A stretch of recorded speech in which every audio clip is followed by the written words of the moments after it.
All right, everybody, welcome to another episode of The Blind View here on Rumble. And here's your host, Miss Rebecca Meadows. Hello, ladies and gentlemen. I'm sorry we're starting a tad late this evening. I apologize to everybody. Technical difficulties on my part. Um, how is everybody tonight? Yeah, hi everyone. I am doing great. It's awesome to be here on this wonderful Tuesday night, and welcome everybody. And a good day to everyone here. I am actually on time for a change, so everyone can have their round of applause. Wow, Yeah. for a change. A good evening. Okay, so does everybody have their topics ready? Well, Yes, we do. we certainly do, Becca. I don't know if what you Okay. if you have yours ready, but if you do, we can certainly I'm do I'm that. I'm just concerned about what's going on in our country with the socialists that are running for office.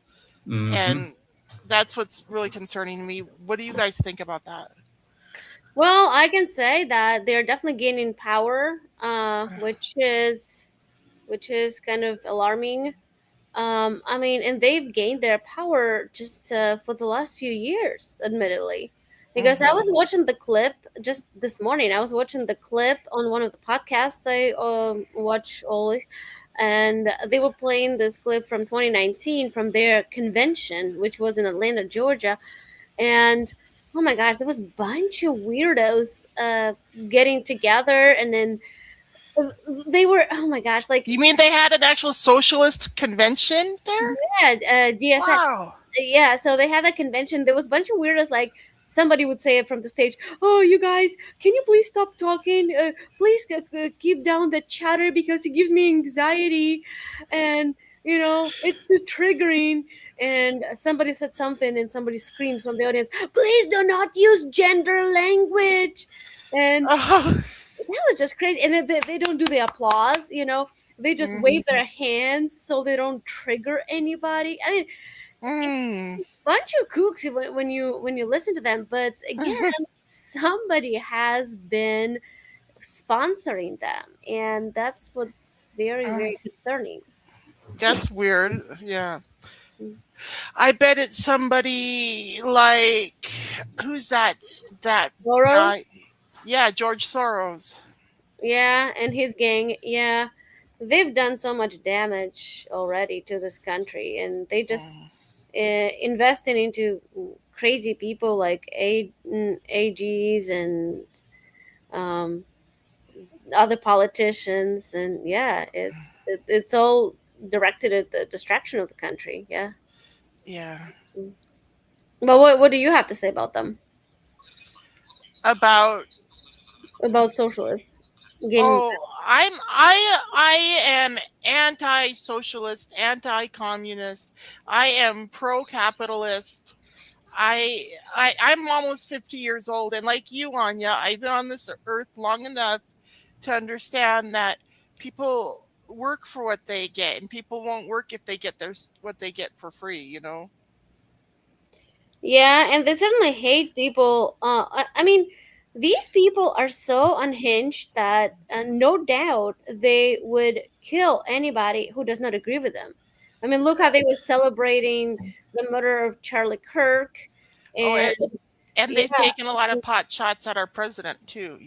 that's too. And that guy, United Healthcare CEO, Yeah. what's his Italian name? I keep forgetting it. Um, Brian, wasn't Brian it something. Yeah, yeah, Brian? that guy. Um, yeah, So, I mean, yeah, they hate everybody who is more successful than them, and they don't care how those people came to their success. yeah. So, I mean, we know how this was happening in the Soviet Russia when communists took over, and they were literally going to people's houses and robbing them, and because they believed that, oh, these people got their shit no, unfairly at the expense of somebody, therefore poor people can take from them. Like, it was just crazy times.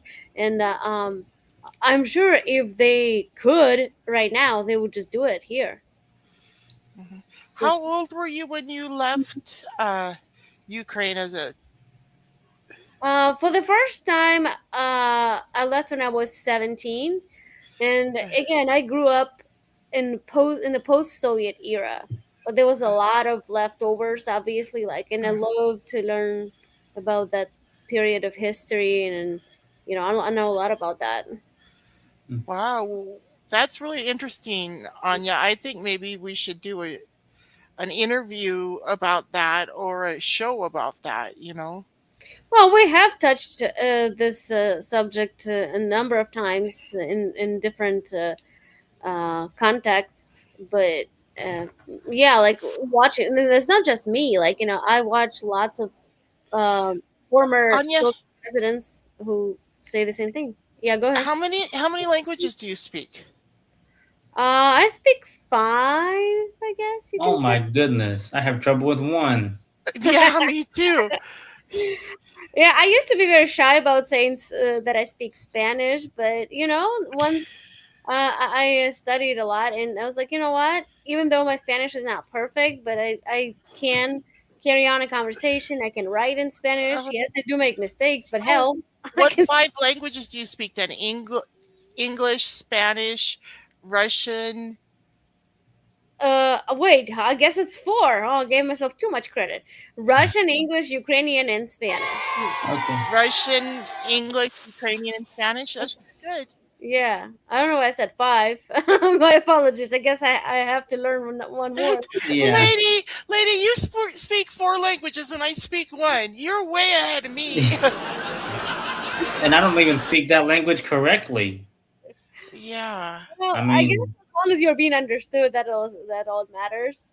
I don't know. Sometimes I'm understood. Hmm. Yeah. It doesn't surprise me at all, as I think I mentioned last time we discussed this last week. It does not surprise me at all. This country moving towards that direction, because, as I've said, I believe many times on this show, with the education system the way that it is, and what is being taught to our youth and to our kids, is no surprise to me whatsoever. Yeah, and speaking of So you think it starts at the public school level then? Well, Or I think at the that curriculum? I think it does. A lot of it does. We can all say, kids should learn from home, and I think there's something to that kids should learn from their parents, and their parents should teach them different ideas as well. But I think that if overwhelmingly the education system is going to teach that and preach that, I think the kids are going to listen to more of that, in the sense of, okay, so maybe I try to teach my kids about, say, we're just in the example that we're using, capitalism. Maybe I try to teach them that growing up, because that's my belief. Okay, well, education system teaches them about socialism, teaches them how bad capitalism is, and they learn that in, say, high school. And then what do? They go to college, because they believe that'll help them get a better job, and they learn more about that. People that I've known in the political science world, and most people that are statistically educated, do lean more that direction than people who are not. And Lean that more lean which more left leaning Yeah. and socialist than people who are not educated. Yeah. So I think those are people who are overeducated, the ones who lean left and believe socialism is right. And if you look at if you look at the big Ivy League schools, Stanford, very left-leaning school, uh, you know, um, uh, Harvard, very left-leaning school, in very left-leaning states and left-leaning cities. And so, to me, what you're talking about, and I understand it's a fear for you, and I recognize that, but to me, there's no surprise there. And I don't want to be doom and gloom about it. I'd like to think that people, not all people, would agree with that, because I don't believe in capitalism all the way either. I think there does need to be some sort of balance. But I really can't say that I support socialism as a whole. Mm-hmm. Yeah. And you guys notice that like Paul pretty much said this, people who went to college, they tend to be leaning left, and it's for a reason, because the schools are heavily propagandizing the students. And if Very you didn't go to school, if you didn't have all this garbage put in your head, you'll be more likely to appreciate the the wonders of capitalism. And capitalism is not perfect, but like Nikita Khrushchev, former Soviet Secretary General, said at one time, capitalism is a terrible system, but nobody has come up with a better one. So I do tend to kind of resonate with that in a sense. It's not perfect at all, and that's why I think there needs to be some sort of balance. I, I don't think it's great either in the sense of, um, we see more than ever the differences between the haves and the have-nots, and many people will blame that on capitalism here in America. Um, I don't know Well, if I blame it the, so the, much on reason, that. the reason there's haves and have-nots, though, is because the haves have the ability to work for what they want, and they have the gumption to go work, and you know what I mean? And, I or agree they with go to that. college and learn how to be like a doctor to make good money or stuff like that. I do agree with that. But my point is that many people would argue that we have such a disparagement between the haves and the have-nots because of capitalism, and I can understand why people would say that. I can understand why people would say socialism is the better way. Can you say that again? It sounded like you were going underwater when you yeah, said. it did sound like it. It did Well, sound Sorry, I like have a it. Chevrolet Laguna over here on my desk, and maybe I went into the lagoon. Um, but no, I understand why people. I try to be as objective about these topics, political topics, as I can be, and I understand why people believe socialism is a better method. I personally do not subscribe to that one bit. Um, but I mean, capitalism.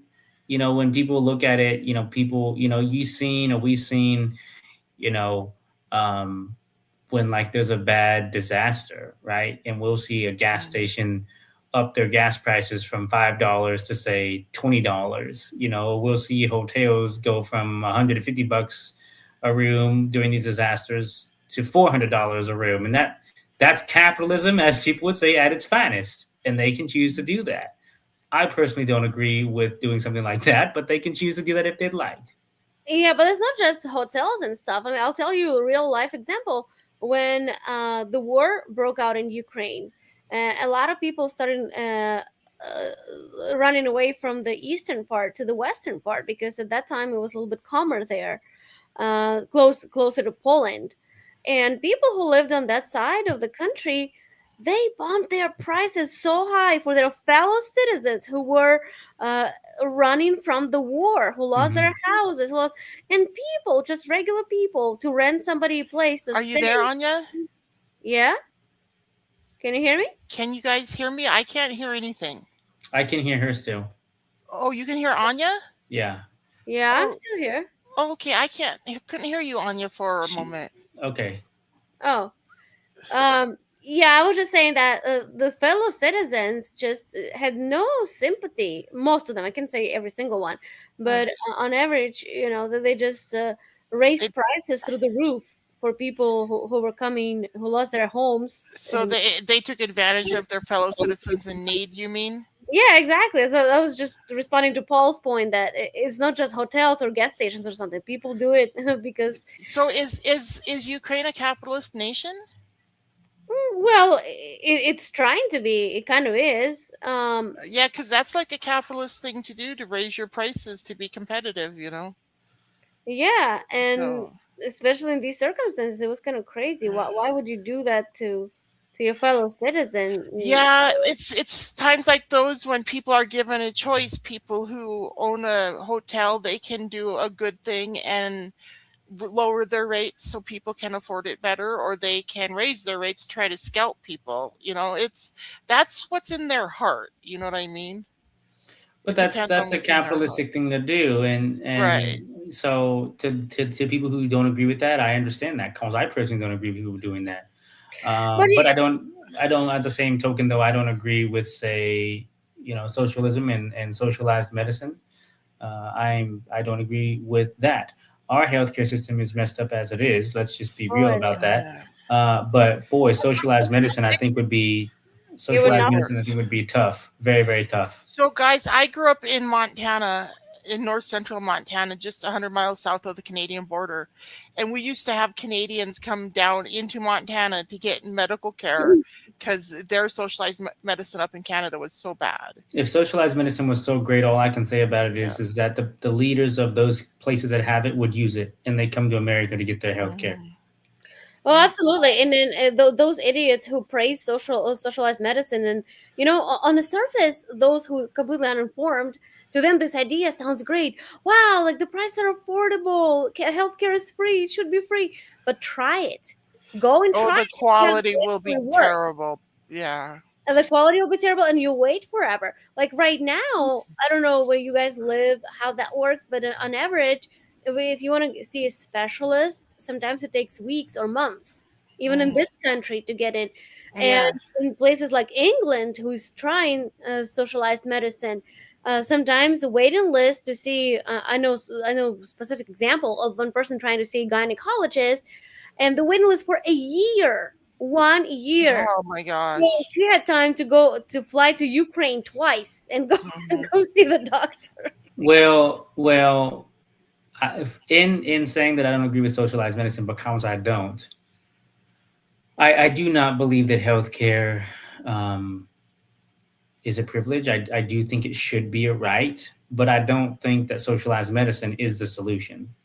I Well, don't you think. said, sorry, go ahead. Go ahead. No, you said the right. It always rubs me in the wrong way when people say the right. How is it your right to make somebody take care of you? How's it right to have Yeah. somebody do it? Yeah, but my argument to you would be that I don't think, It's a I don't think that someone who needs to see a doctor should have to say pay $500, $600, $700 premiums to see a doctor and then pay more on top of that. Like I don't think that is correct either. No, it's not correct, but I still don't think it's a right. Because your right is to breathe, your right is to talk, your right is to live. But you cannot say it's your right for somebody to do something for you. It's not your right. Yeah. See what I mean? I understand what you're saying. I just personally think that we should all have. I think personally that the numbers that we pay for healthcare in this country are astronomically high, and there's no reason they should be that high. Well, do you know why they're so high? Because we call insurance as we use insurance because we have free healthcare for anybody who needs it. Anybody, even if they don't have insurance, can get treated at an ER here in America. But there's also a lot of reports that suggest that a lot of the pharmacies that we and a lot of insurance companies that we also pay, there's a lot of reports and suggestions, that we also help people in other countries with the money that we give. Yeah, but I think because insurance has become a middleman and nobody cares about price anymore, because you don't care how much, like if you have if you have insurance that you don't pay for, you don't care how much doctor visit costs. The doctor doesn't care how much, because they'll charge insurance. I mean, insurance, it's supposed to be insurance. You insure against something. It shouldn't be healthcare. Like, I'll explain what I mean. Like, if something bad happened to you, if you broke your leg, or if God forbid you got cancer or something, those are things that maybe in the future you insure yourself against. But it shouldn't be to go to a doctor to get your checkup, or you have a runny nose and cough and you go to the doctor, insurance should pay for it. Just like with the car insurance, the insurance doesn't pay for your oil change, it doesn't pay your gas. But insurance does pay for that, like what you were talking about. They will pay for you to go to the doctor. I know, that's what I'm saying. That's why the prices are through the roof. And Yeah. if doctors were to compete, if you pay a certain, like, lesser amount, I'm not saying should be free, but if you pay less and insurance is only for extreme cases, the price will be a lot less. So Anya, do you and Robert have health insurance? Well, of course we do. Okay, I don't. Do you have health insurance, Paul? I do. Can I ask how long it's been since you've had it? It's none of my business, but that's a very crucial question. I haven't had it. Well, I found Maybe, out. maybe. Go I ahead. found out in January of 22 that my policy that I was cut off on December 31st of 21. So I haven't Okay, had insurance well, since then. you may want to like reinvestigate that because if you don't have an insurance, you can get penalized by the federal government. Okay. I don't Well, think so. I mean, it was under Obamacare, but I think when Trump came in 20 something, Yeah. 17, No, it's still a policy, so you'll want to get yeah, that but checked I out. like literally nobody will cover me because in May of 2021, I was misdiagnosed by a stupid radiologist. He wrote on the paperwork that he saw signs of a cerebral infraction in my brain, and my insurance company judged that as a pre-existing condition. At the end of the year, they cut me Mhm. off, and I wasn't able to fight it because of the stupid computers. Well, all I will say And- is you may want to do some due diligence on maybe getting it again. I'm not going to say that I'm 100% correct, Well, but I'm so 90% listen. positive. I just married Tim like in June, and I'm sure I can get on his insurance. We just got to get that set up, you know. but why aren't you on Medicare? I don't qualify for Medicare Oh, Oh, I see. I see. But that's a kind of because my that's- income's too high. yeah. That's yeah. Yeah, wait. I'm in a real catch-22 situation, guys. Yeah. No, this sounds like it, and I understand that. So anyway, I guess we're. Is that a commercial break? I think, ladies and think so. gentlemen, we'll be back after these messages. Please stay with us. Hi, it's me, your favorite author, Rebecca S. Meadows, here with another message. You know, you can go up to Amazon and search Rebecca Meadows author to get your hands on each of my books. And each book is available in Kindle, digital download, Amazon print on demand, or on Audible. So enjoy, and please send me an email at beccameadows76@gmail.com and let me know what you thought of my book, okay? Oh, and please go up and write a review for me too. Thank you. Peace out. Yeah, I'm not going to say I'm 100% correct, but you may want to just do a little research because I do think that a penalty could be in order potentially. I said potentially, but so you may want to do a little bit of research, maybe getting on Tim's or that kind of a thing. But Well, I can't get on any insurance. Nobody will cover me because I have a pre-existing condition. And Well, I don't really, it was that stupid misdiagnosis. What happened was I had an MRI in May of 2021, and the radiologist wrote on the results that he saw evidence of a cerebral infraction. And of course, he saw evidence of a cerebral infraction because a cerebral infraction is when they cut into your head. And I had emergency brain surgery when I was 12 years old. mhm. You know, and so I came by that scar on my brain honestly, and it's so old they shouldn't have been able to count it as a pre-existing condition, you know. Right. But because of the computer system, I couldn't explain it to the stupid computer that made the judgment call, you know. but now if you get to see the doctor, what do? You just pay out of pocket? Yeah, I just pay out of pocket. And I've been doing that for a few years now, but now that I'm married to Tim, I think I can get on his insurance. Yeah, I would 'cause look you into said- that. Yeah, but Medicare, I may not know something. Don't quote me, but I didn't think that Medicare is income based. Medicaid is, but Well, not also, so Medicaid is, yes, income based, but Medicare, also, you got to be like 65 to get on Medicare. no. I'm not Well, 65. no, Beck, I'm on Medicare. I've had blind friends tell me that because they're blind, they're on Medicare, but I can't qualify for it because when I go to qualify for it, they ask what my income is, and I tell them, and then there's, oh, well, you don't qualify for Yeah, this. I do think what I mean? Becca has a point here. I don't know Yeah, about all the they assume numbers, because I'm blind that I live on very little money. And I do live on a fixed income, but it's not like the size of everybody else's fixed income. You know what I mean? Well, I Yeah. know, yeah, I don't know all the details, but I never thought that it has to be income based for Yeah, Medicare. so I just don't go to the doctor unless I'm bleeding profusely or throwing up or something like that. I Well, I I, I used to go to the doctor for routine checkups, the maintenance care, but I can't afford that out of pocket, and I don't have insurance anymore. So there is another insurance. It's not exactly insurance. They don't even call themselves insurance, but it's called Medishare. It's not Medicare, but Medishare. And Medishare. yeah, and Oh, it's a Christian based, but you don't have to be like devout Christian to qualify. yeah, Basically, it started when Obamacare, yeah. decided to cover abortion.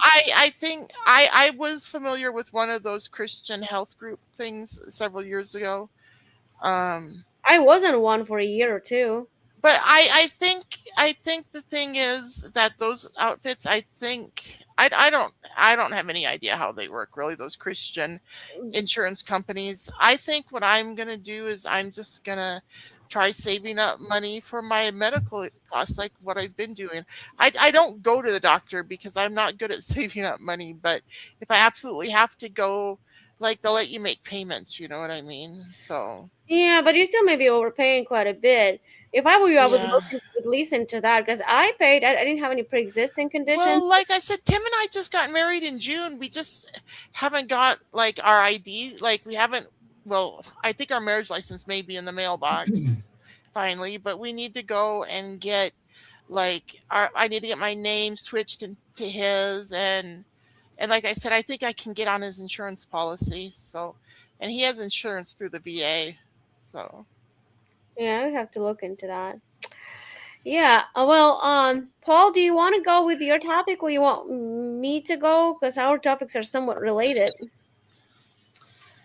Yeah, I think mine's a lot shorter. Yours will be a lot more exciting. Mine is really honestly a yes or no question, I think. But, I've been doing a lot of research because in my personal life, and I'd like to apologize to the viewers if I'm moving a lot, I'm not super comfortable in the chair that I'm in.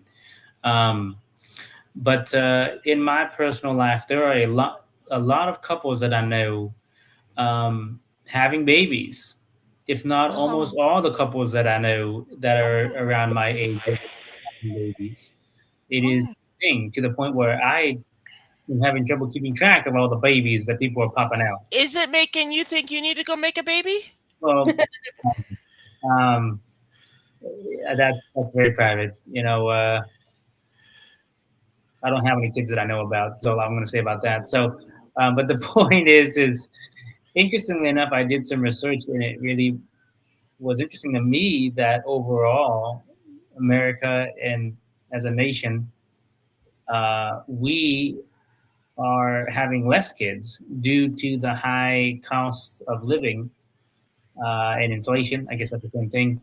And so it's really interesting to me because in my tiny world that I live in, and maybe that means I need to get out more, but in the world that I'm living in, it is very, very, having kids is very, very prevalent. I've never seen so many come or coming or pregnancies. So, so All many the expectant time. parents. Yeah, yeah, so many expectant parents of not only one child, sometimes child number two, in some events, child number three. And so I'm Mm. like, holy smokes. So I just wanted to see if y'all can kind of been seeing that in the people that y'all spend time with, or if that's just a thing I'm noticing here. I mean, I guess it's just your case when you see a lot. In general, yes, the birth rate has declined, and it has been declining in America. That's So the national trend. when my boys were little, I hung out with a lot of other parents with little kids, so it seemed like everybody had little kids. But I Mhm. haven't done that in so many years, so it doesn't seem to. I haven't really seen anybody with little kids in quite a Well, while. you can come Um, by where I live and you'll see everybody with little kids. Yeah, you say that it's costly. I think again, it's maybe sounding too hypocritical because I don't have kids and I don't feel comfortable having kids right now. I don't want them, but I gotta say, when people say, "Oh, it's too high of a cost," and this and that, please, I think again, it's part of the propaganda that kids are being scared from school Oh, the world is ending, the climate is changing. Oh, it's a responsibility. Oh, yeah, I've raised 4 kids, counting my stepkids, and I have to tell you, kids are very expensive. In fact, one time, I don't remember what the figure was. It was in the hundreds of thousands. Somebody calculated what it costs to raise a kid from birth to the age of 18, and it was in the hundreds of thousands. Oh, It's that's not true. cheap to have kids. No. Okay, Beck, I agree. It is not cheap. It is definitely an investment for sure. But people had kids during the Great Depression. People had kids during the Oh, yeah. war. Every single war in the Oh. world, people had kids. People lived a lot poorer, and they still had kids. So I don't think it's such a plausible excuse to say, "Oh, it's too expensive. Oh, I won't be able to go next vacation because I have to have kids. I have to take care of kids." Yeah, but I mean, it hasn't the technology and things like birth control. I mean, not that we need to delve into this, kind of advanced since, say, the Great Depression and all the wars back then. Yeah. Yeah, well, I don't understand. What are you trying to say? I mean, What he's trying to since say that is people can technology is, decide not to people have can kids. decide not to have kids, kind of now. I know, This is- and that's what Anya and I are talking about, but we're also talking about the fact that some people feel like having kids is important and stuff. Yeah, it is important, and again, people just don't want to invest. And back in the day, people had to have kids in order to get helpers in the house. Somebody had to take over their farm and Oh, yeah. help with animals and this and that. Now, kids are becoming more of a nuisance to many people. Just have an extra mouth to feed, to teach, and they don't. I don't want to sound too mean, but I mean they don't contribute very much, at least at first. And that's why Anya, you have no idea all the great things a baby contributes to your life. Oh my God. well, I'm saying what people are thinking. I'm not saying that I exactly think that way. I think if kids are great because that's what our future is. If we don't have kids, we'll die off, and that's it. Uh-huh. It's good to have kids, but I think people have all these, they live quite comfortably. A lot of people, like, look at college professors, like, You mean people who don't have kids live Yeah. comfortably? Yeah, and then they don't want to interrupt that comfort. There are some college professors who have kids, though. It's just their kids, I think, are usually older before they become a college professor. Yeah, but if you work in that environment, I mean, I don't know. I'm just saying from what I know, there are definitely some exceptions for sure. But I think overall, there's something to what you're saying, Anya. I think people, may not see what that investment is. Some people think we're done overpopulated as it is, so we don't need any more kids. A lot of people on the left and right say that or have said that in the past. So I just find it interesting that most people, if not all, that I know in my demographic, if you will, are having lots of them. So can I tell you guys how I feel about it? So I come from a family of 4 kids. I'm the oldest of 4 girls, and 2 of my little sisters have kids. One of them has 4 kids herself, right? Mhm. So there's people, and I have a lot of cousins and stuff. I have a lot of family who have lots of kids. Like, I have female cousins who have like 3 and 4 and 5 kids, right? And I was always just shocked at how many kids some of these women that I knew would take on, right? So when I had my kid, my family, I really family planned. Like, I got pregnant with my first son, John, when I was trying to get pregnant the first time. And then when we got pregnant with our second son, David, we were trying to get pregnant. We didn't have any oopses, you know what I mean? Because we were using caution. And I think that I don't think there's a lot of people that use caution when they're planning their family. A lot of people just shit one kid out after another. I do agree with that. I think there's in some circles, a lot of people view it as a privilege to have kids, and so they look at it like there's no need for things like birth control. That's not personally opinion that I hold with those individuals. But there's a lot of people who do have that opinion. Yeah. So I had my first son, John, And then 5 years later, and then we used birth control. So we just didn't get pregnant for 5 years. And then when we were ready to have our second child, we stopped using the birth control and we got pregnant almost right away with David, right? And then we had David. And after I had David, I knew that was all I wanted was 2 kids. So I went and got my tubes tied. You know what I mean? But these women who have, like I have a sister who has 4 kids with 4 different guys, right? And I have cousins that are the same way, right? And so in my mind, I think these women need to use better family planning. You know what I mean? Well, I feel bad for the kids. Yeah. You know, and you're, you know, it's kind of why I sighed or inhaled a little bit, was because I feel bad for those kids having 4 different, you know, if ever you have a kid and they have 4 different moms or 4 different dads, you know, that's really hard on the kids. Has to be really, really tough on the kids. Yeah, but some people don't believe in birth control. So that's all I can say about that. So you might, and I do. Well, if they don't believe in birth control and they're going to choose to keep shitting out kid after kid after kid, then they damn well better be able to support them. That's what the welfare system's for. No, that's not what the welfare system's for. Yes, and it breeds more welfare recipients. You know what I mean? Instead of breeding people that are going to achieve something. Well, that's how they. So the society raises them for you. The taxpayers are raising them for you. I beg your pardon. I didn't hear what you said. Oh, I said if you should be popping up kids in hopes that the taxpayers are going to raise them for you. Well, they will.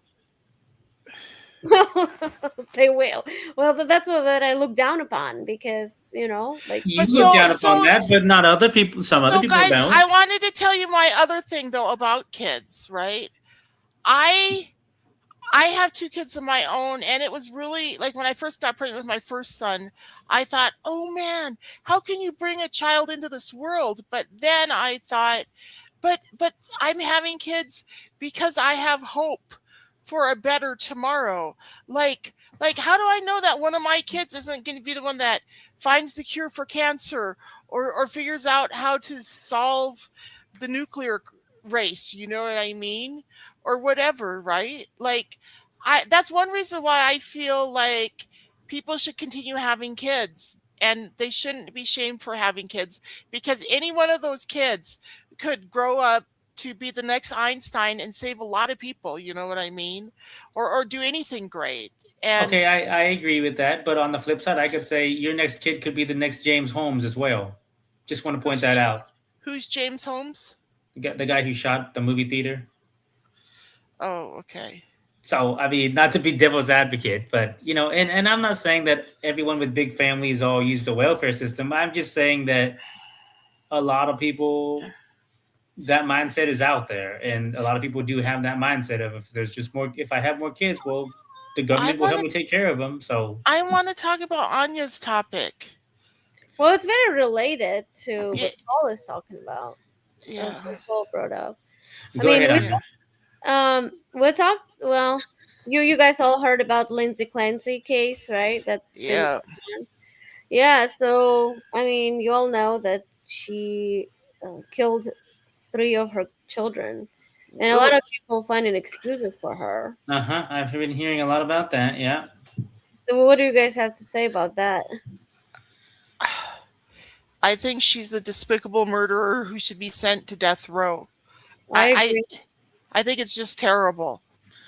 I don't understand, and maybe someone can fill me in, because this is how you know it's a news story, and it's a news story because I know about it, and I don't know a lot about the news or the happenings of the world, and I choose that. But I know they're thinking of having a second trial. Why is that? I haven't been following it, so I don't know. I haven't been following the trial. I just watched little bits and pieces here and there of the trial. I didn't even know they were going to have the second trial, but I think it's clear cut. I don't understand why they. I think what I've been told anyway is that they're looking at maybe having a second one because they want to figure out what degree of murder it was. I mean, what kind of degree? I don't even know. Like, So there's first degree murder, second degree murder, Yeah. and third degree murder. And they each carry different levels of punishment and such. So that's why they have to establish what degree of murder it was. And I don't understand the difference between first, second, and third degree murder. So I really don't know. Yeah, I'm not very well versed in that one either. But I think in her case, I mean, if she killed little innocent children who could not stand up for themselves, it's not the case of defense, you know. I Yeah. guess in some cases you can argue that you were defending yourself and you killed somebody, that could kind of give a mitigating circumstance. But this is not the case.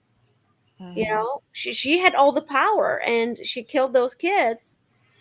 And Yeah, and as a mother, like after when my second son was born, I went through a type of postpartum depression. But because I was an intelligent woman, I knew to watch for the signs and beware of it, right?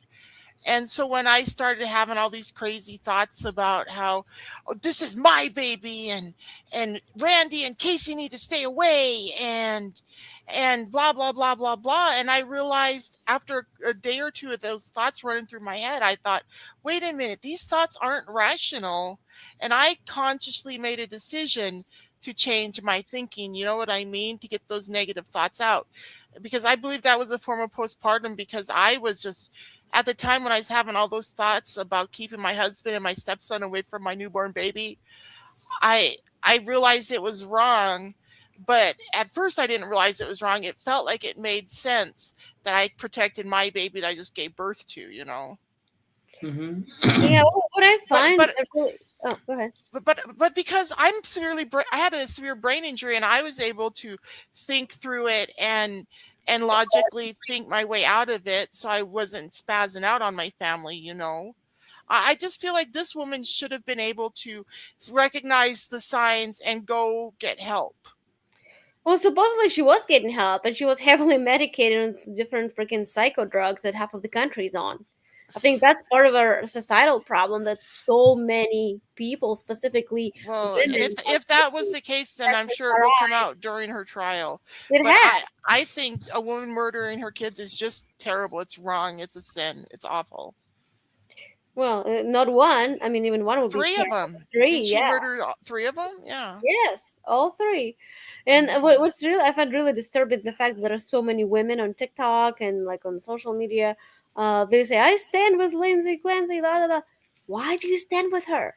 Like what? What I find disturbing is it seems like every couple of years there's another woman in America who it turns out she's recently killed like 2 or 3 of her own kids, you know what I mean?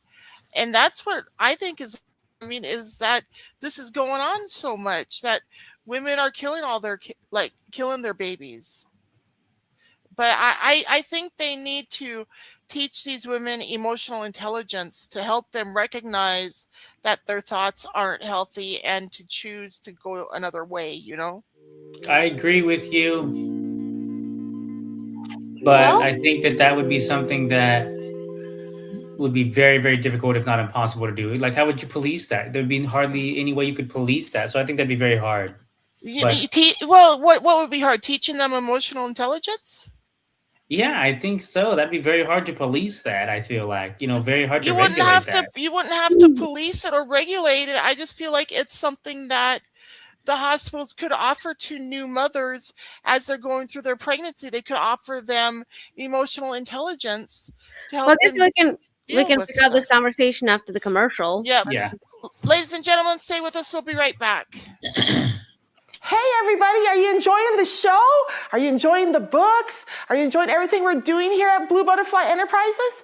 If so, go up to bluebutterflyenterprises.com and check out our store and buy some of our memorabilia. Wouldn't it be cool to have a Becca's World hat or t-shirt or coffee mug or bumper sticker for your car? I'm gonna get one for my car when I get a car that I can drive.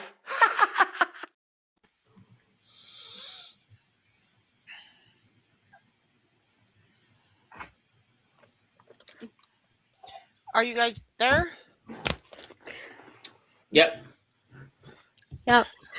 And they probably do offer something, Becca, but what people fail to understand, and again, I've never been a mother, I don't know, but what I know for sure that when you have a kid, your life changes, right? So having a baby, you could call it depression. Some people have real depression, yeah, but a lot of times that depression gets confused with just simply more demanding lifestyle, more demanding tasks. Like you have to attend to the baby, you have to get up in the middle of the night, you have to take care of it, and a lot of people get stressed out over this. So it's just a period to live through, but Yeah, instead they get medications. they used to have these things. I remember seeing them.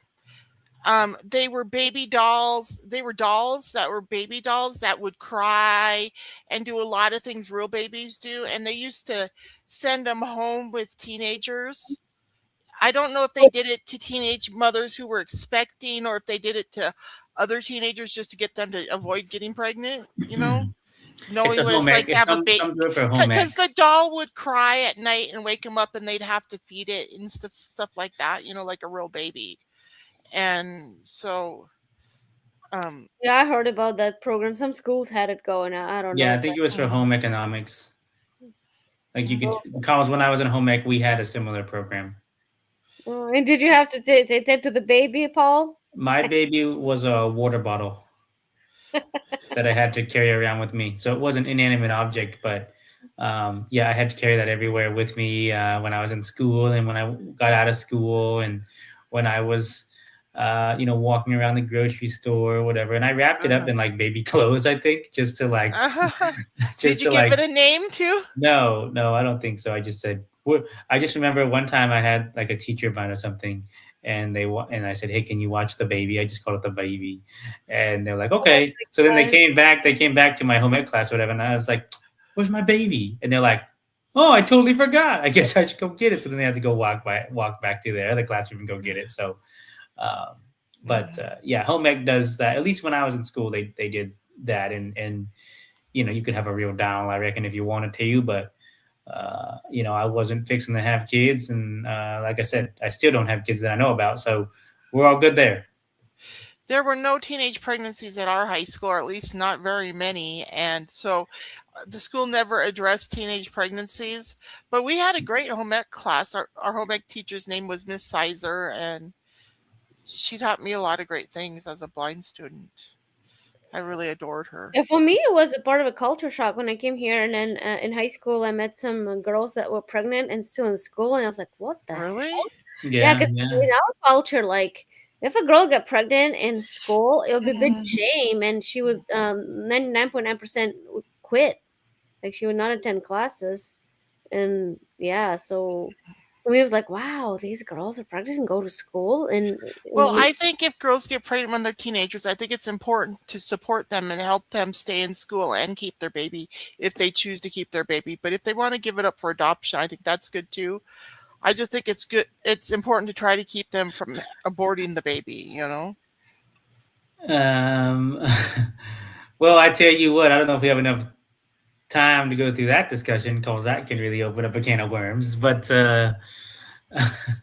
Are you pro-choice, Paul? I personally am not, but I know there could be viewers that are, and so I understand both sides of the argument, but I do not fall on the pro-choice side one bit. That's why I said it could be a can of worms.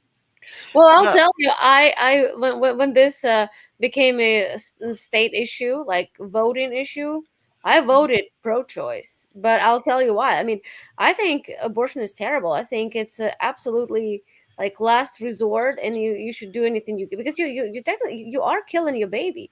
But I think it's not the government's business to tell you what exactly to do, like and penalize you for it. Again, I know that most of the people who are pro-life would not support that argument, but yeah, I don't know. I'm kind of pro-choice on the edge.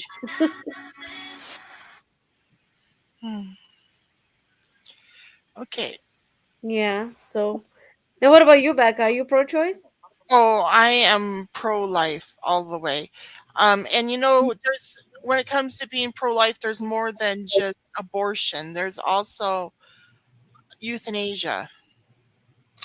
Yeah, but then the pro-life, I mean, that argument can go down the road of, okay, well, if you're pro-life, then do you believe in birth control because you're stopping a baby from being born if you use birth control? I mean, that argument, I reckon, is out there. So, did you guys hear what I said though about euthanasia?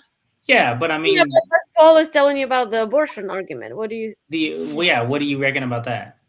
Oh, I'm pro-life. I'm anti-abortion, pro-life, and I'm also the euthanasia. I'm against that too. Right, but Paul is asking about birth control. Like, if you do birth control, it means you're not 100% pro-life since you're stopping. That's what the argument will be made. Well, if you take birth controls pills that keeps you from fertilizing an egg, because there's not a baby created until the egg and the sperm come together and there's a successful fertilization. That's Right. what creates the baby, you know? And for the What I record, mean. this is a family show, generally speaking. So if there's any kids Right. listening, we are giving you a sex education for free. Right. Right. So like I like birth control pills that do whatever, they stop the egg from dropping when you have your period or whatever, you know? Like there's no baby created, so there's no life destroyed. Do you know what I mean? Good answer.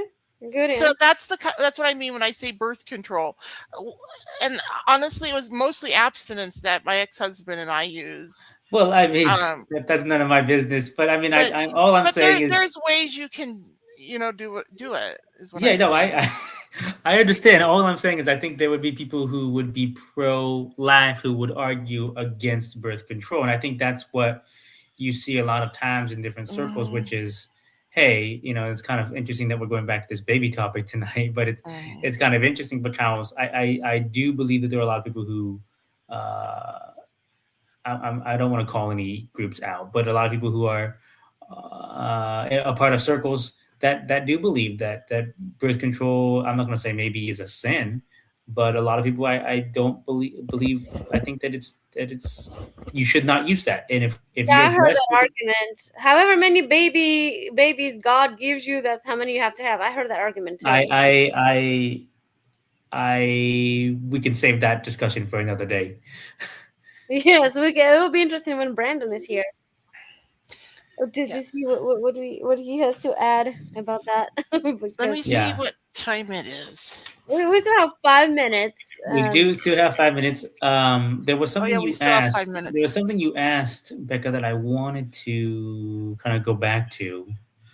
Oh yes, you were talking about how you didn't believe in euthanasia and euthanizing. Oh, yeah. How do you guys feel about euthanasia? I'm against it. I think a few weeks ago it was my topic. Actually, It was a few months back. Yeah, that's true. yeah, we talked about that, and I was saying that it's getting out of hand. That doctors assisting the killing of the person just because they're going through a hard time. It's still a healthy person. Yeah, it is really bad. How do you guys feel about them pulling the plug on a person who's in a coma because they decide that person shouldn't live or doesn't have a right or whatever? Well, I mean, I think that's where things get a little more sticky wicket, if you will, because I mean, you can keep someone on life support for as long as you'd like, and then once you pull it, they're no longer on it, and they pass away. So I think that that's kind of a sticky wicket, because it's like, okay, well, what do we do, and what would the person who's in the coma, what would they want? I was comatose, and about 10 to 12 years after I woke up from my coma, Terry Schiavo went through her situation. Do you guys remember her? I know the name, but I don't know why. Terry No, Schiavo was comatose, I don't know. and her husband at the time was the one that the courts deemed who had the authority to decide if she would continue to be in her coma or if they would pull the plug. And her parents were fighting, trying to go to court and fight to force her husband keep her life support plugged in, but the courts allowed him to unplug her life support. And then for several days, the whole nation watched as Terri Schiavo died slowly from lack of water and food. You know what I mean? Because it took her several days, I think a couple of weeks, to finally perish.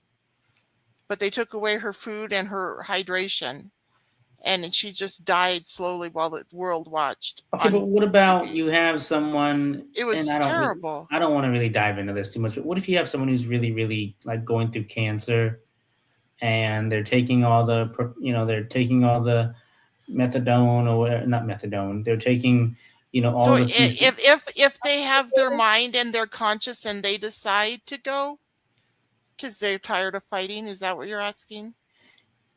Yeah, to me, I'm kind of in support of that. I myself, if I was fighting cancer and I was hurting and I was tired of it and I didn't want to fight anymore, I would want to be able to just go home and take some pills and go to the La La Land and go. You know what I mean? Because the person I think the person it's really fair. The person that I know that passed away almost a year ago, it'll be a year this Monday. They they was getting food through a TPN, which is essentially something that kind of connects to their body, and they get food from the heart. They get food that's injected into their heart because they couldn't have eaten at that point. Oh, yeah. And so they was sleeping a lot before everything went down. And then they had a nurse that came in, and when she seen that she was getting swollen, she said, yeah, it's time for her to stop getting all her nutrients and all that, because at this point, the cancers evolved so much that there's nothing that can be done at this point. And so she went, I don't know, 2, 3, I want to say 5 days without any sort of nutrients or food. I think she had water, but that was it. And she was not conscious for, I read on say, about 5 days of that. And she was on a lot of painkiller, pain medicine. And then they just let her pass. And she just passed. Mm-hmm. Yeah, like I agree. Like if I was really sickly with cancer, I can see wanting to end it. But for people who, like, say they were in an accident and then they're comatose, I would be hard pressed to pull the plug on that person. But you, at what point do you do that though? I mean, I guess that's really the question. I would have to make sure that there's no brain activity left. And from what was going on with Terri Schiavo back then, it sure sounded to me like there was brain activity going on in her head yet. And I really grieved for her and I prayed for her. And that whole time that from the time the let him pull the plug until she finally died, I prayed for her that whole time, because I thought it was just terrible. Yeah, I mean, I just don't think that this should be it should be legalized in general, because like I said on that show when this was my topic, I said, well, if somebody really wants to go, I mean, there are plenty of ways to do it. Like you don't need doctor's assistance. Yeah, you don't need somebody to give you that permission to have a law for that, because that can easily get out of hand.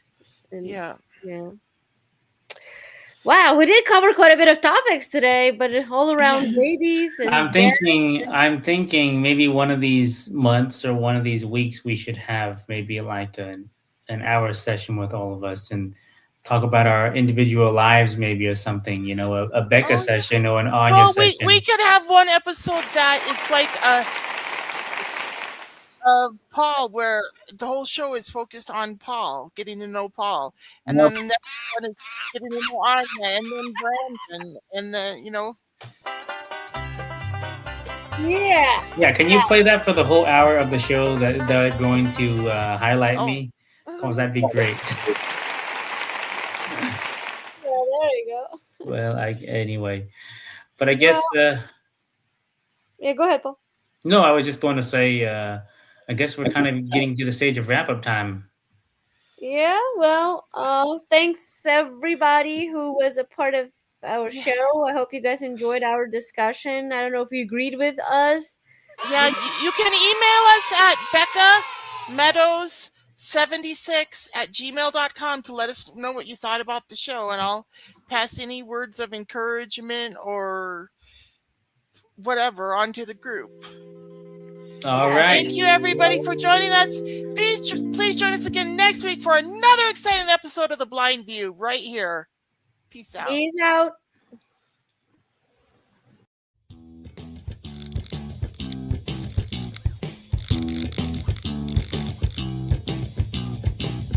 Thank you for watching Becca's World. Please like, share, and subscribe to my channel.